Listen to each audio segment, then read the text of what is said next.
So isang quick video lang mga ka-sideline, no? Meron tayong available ngayon. Itong ano natin, batch January 10. So i-out ko to mga ka-sideline. Meron tayong 4 dito na Brazilian Rapido. May ano yan sa paa. Yan, ang tawag dyan. Parang leg band. So meron tayong 4 dyan mga ka-sideline. Murang-mura lang po yan. As in, mura lang po talaga yung pabenta namin ngayon ng week old na yan. Pang ano lang, pantawid lang this month. So 4 po yan. Bali 8 po kasi yung anak ng Brazilian Rapido natin na hen. So yung 4 nandito sa baba. Kasi yung mga nasa taas, yun yung mga first batch na itlog. So yan. Nandito yung 4 na Brazilian Rapido natin cross sa G45. So ito yung mga late na napisa. Late na labas na itlog.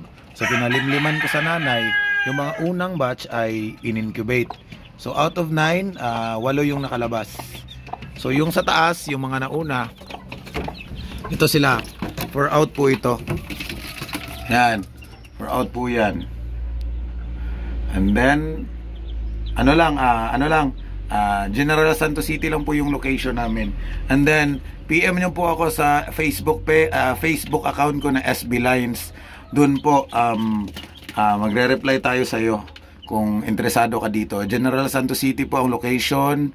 And then yung shipper, pag-uusapan lang natin. Yung shipping po ay sa inyo po, hindi po sa akin. So yung price ng sisiw at saka yung shipping. So yun po mga ka-sideline, maraming salamat. Stoy, panggawas mo ba? Ayaw nilang magpakita kasi.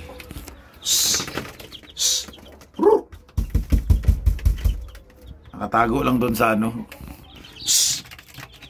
Yan. Yung iba mga ka-sideline, panabong po yan. 4 lang po talaga ang naked heel dyan. Actually 5, pero yung isa hindi ko binibenta kasi anak ng Mexican.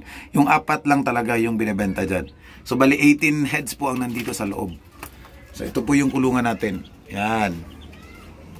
So kung interesado po kayo, PM nyo lang po ako. Tsaka baka hindi pa po kayo nakapag-subscribe, pa-subscribe naman po. Thank you for watching mga ka-sideline. Maraming salamat.